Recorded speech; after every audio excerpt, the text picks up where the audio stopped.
Olá pessoal, tudo bem? Eu sou a professora Daniela Almeida e vamos a mais uma aula de Geografia do nono ano com o percurso 14, a Comunidade dos Estados Independentes, a CEI. Então, o que vem a ser a CEI? É um bloco econômico? Não chega a ser. É considerado uma organização supranacional, tá? Criada para implantar um mercado econômico comum e promover relação de cooperação entre os países membros. Mas que países são esses? Os países que se desintegraram da antiga União Soviética, certo? Olha só, não tem instituição política permanente nem parlamento como a União Europeia, certo? As decisões internas são resultados de reuniões periódicas entre os chefes de Estado. A Rússia, pela sua importância militar, até porque era o país líder da União Soviética, acabou desempenhando o papel central da CEI, tá? Então, quando a União Soviética se desfez, né, a formação da CEI pareceu como uma condição estratégia para a Rússia. Por quê? Porque tinha vários interesses, né, em relação aos países membros da antiga instituição da União Soviética, por vários motivos, como por exemplo, assegurar a influência na região, tá? Garantir o funcionamento dos oleodutos e gasodutos que atravessavam vários países da organização, que antes era a União Soviética, tá? Transportando as imensas riquezas de petróleo, gás natural, extraídos do subsolo russo. Então, para abastecer os países vizinhos, essas fontes de energia destinam-se a países da Europa Oriental e Ocidental. A Rússia é a principal interessada nesse bloco, né? Até porque ela teria muito a perder. Como a gente viu, os oleodutos passam por diversos países que antes compunham a União Soviética, né, em relação à questão mesmo de fontes de energia, a questão estratégica, tá certo? Então, para os demais países, pertencer à CEI era o quê? Era a esperança, né, de ter uma proteção política e militar e também de ter um mercado para comprar, né, e vender seus produtos, né, como parte da Rússia. A Rússia é o país mais populoso e industrializado da organização, certo? Então, passou-se mais de 2 décadas após a fundação da CEI e alguns países que entraram nessa organização logo o fim da União Soviética vem tentando romper, certo? Com o poderio, a hegemonia russa para poder integrar-se à União Europeia, tá? Quais são os países, professora? A Ucrânia, o Azerbaijão, a Geórgia, mas isso não é tão simples assim, tá? A CEI, área territorial, população e povos. Então, nós temos aqui estados tanto da Europa quanto da Ásia, compõem a CEI. A gente sabe que a Rússia é o maior país do mundo e tem terras nos 2 continentes, certo? É uma grande diversidade étnico-cultural, tá? A CEI vai reunir aproximadamente 284 milhões de habitantes. É cerca de 3,7% da população mundial, isso no ano de 2017, tá? Então é muita gente. E a Rússia é o maior de todos, como eu já falei, e o mais populoso também, tá? Corresponde o quê? A 50,7% da população da CEI e 77,5% da área da organização. Então a Rússia está em hegemonia mesmo, né, nessa organização. Então nesse mapa aqui, na figura 11, nós temos a organização, mapa político em 2017, certo? A Rússia e todos os membros. A distribuição da população, tá, é bem desigual. A gente sabe que a Rússia é o país mais extenso do mundo, no entanto, grande parte do seu território é despovoado, né, por conta da localização geográfica, de se localizar no Círculo Polar Ártico, né, ter o deserto da Sibéria, tá? Então, devido a essas condições naturais, grande parte é despovoada. Qual é a área mais habitada da SEI? É a porção europeia, certo? Situada entre o Mar Báltico e o Negro, e os vales do Cáucaso, da Armênia e o Azerbaijão, né, no sul da Ásia Central. Temos aqui os países do Quirguistão, Uzbequistão e Tajiquistão. Tá? Essa área encontra-se 75% da população, né, desse conjunto geoeconômico e político. Essa parte aqui. Vamos entender o mapa. Para a gente entender o mapa, a gente olha o título, SEI distribuição da população, isso em 2012. Aí tem o mapa e as cores. Como é que eu vou entender? Eu tenho que vir na legenda, certo? Geralmente as cores mais claras é de menor densidade, no caso demográfica, certo? Quanto mais escuro, maior a densidade demográfica. E esses círculozinhos é de a cada 1.000 habitantes, tá? Então, a gente observa que a região europeia realmente é a mais habitada. SEI, mosaico de povos. Nós temos aqui, ó, uma grande diversidade étnico-cultural dentro dessa organização, certo? Temos aqui por volta de 112 línguas, subdivididas em vários dialetos locais. O mais numeroso é o eslavo, ó. Cerca de 75% da população compreende ao russo, que é a nacionalidade mais numerosa. Temos os ucranianos, bielorrussos e também os chamados russos brancos.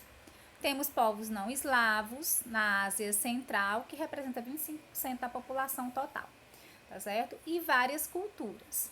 Os mais numerosos são o quê? Os uzbeques, cazeques, turcomenos, azerbaijanos, quirguizes e yakutis, pertencentes aos grupos turcos tártaros. Também os armênios, fino-úgricos, latinos e outros. Então, a diversidade cultural é muito grande dentro da SEI. Onde tem diversidade cultural e étnica, vai ter também conflitos, porque uma etnia vai sobrepor poder em relação à outra. E aquela etnia que não detém o poder acaba, muitas vezes, lutando para ter autonomia, né, no seu território. Temos aqui alguns conflitos territoriais e nacionalidades, olha só. O texto vem citando a Revolução Russa de 1917, né, Revolução Socialista, onde mais de 35 milhões de russos migraram para o leste, tá? Ultrapassando os montes Urais, e ocorreu a chamada russificação de vários espaços territoriais. É tanto que a maior parte dos países que compõem a União Soviética tinha grande quantidade de russos, né, por conta dessa russificação, né, como eles chamaram, tá? Então, nós temos aqui, ó, a União Soviética, acredito que vocês já estudaram mais detalhado em história, né, na disciplina de história. A União Soviética estabeleceu uma ditadura, né, um estado ditatorial, tá? Que acabou subjugando essas etnias, tá certo?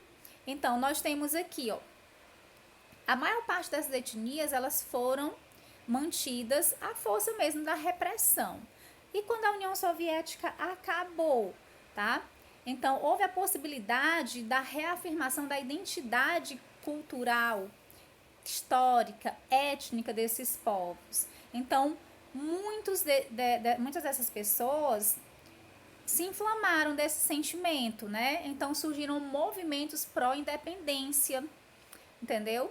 Com o fim da União Soviética, que acabou circundando, né, por outros territórios.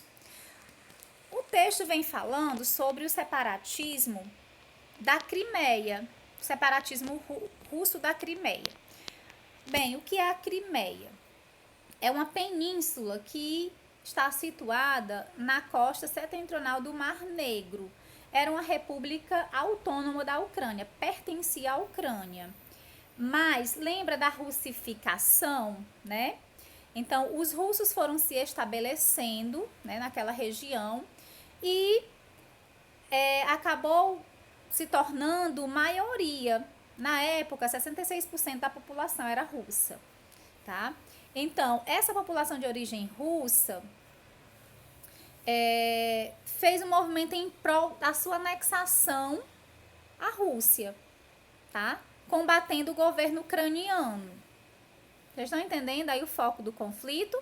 A maioria russa, né, lá na Crimeia, fez um movimento para fazer com que, lembrando que a Crimeia pertencente à Ucrânia, aí os russos da Crimeia fizeram esse movimento para que a Crimeia passasse a se integrar na Rússia, tá? Aí imagina só, né? O conflito começa.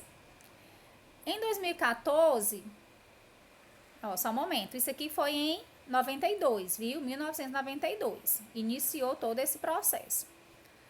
Em 2014, o que aconteceu? Um movimento separatista, certo?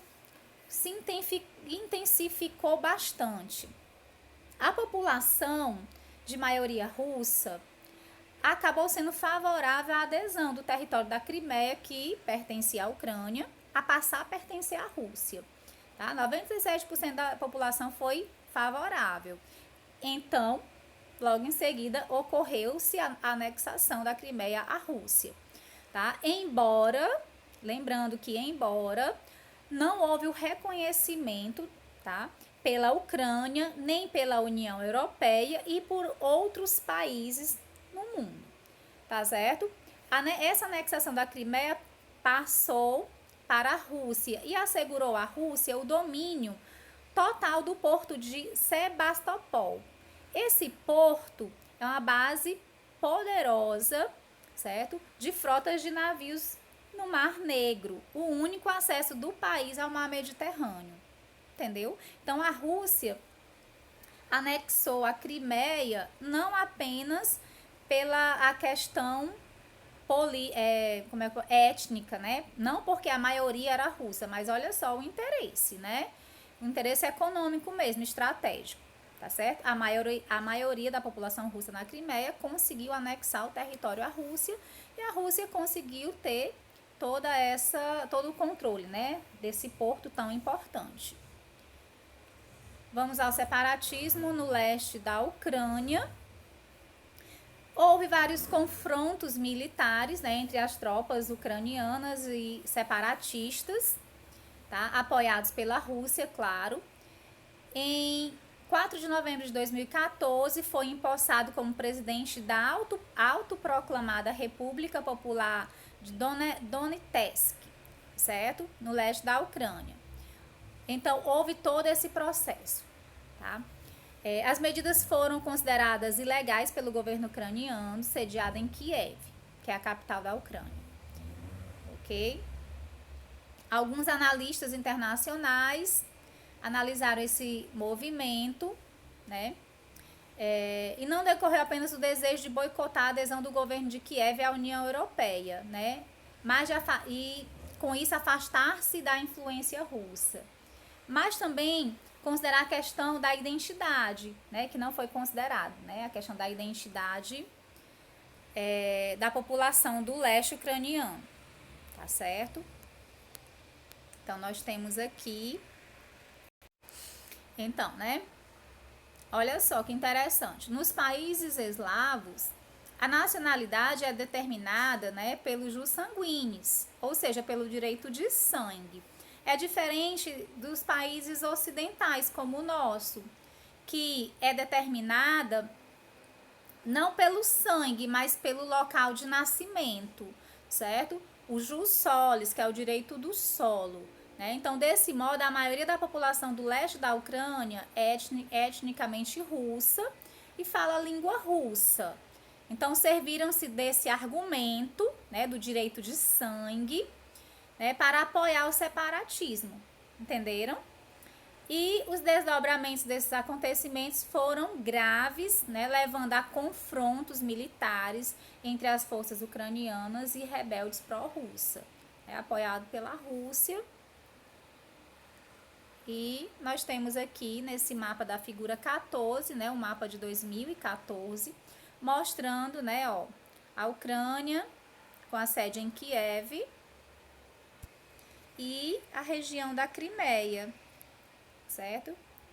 Que atualmente pertence à Rússia, tá certo? Então, a gente encerra aqui o assunto da aula de hoje. Eu espero ter ajudado, mas lembrando a vocês que vocês precisam ler bastante, ter curiosidade, pesquisar, porque o conhecimento se constrói assim, tá certo? Fiquem com Deus e até a próxima.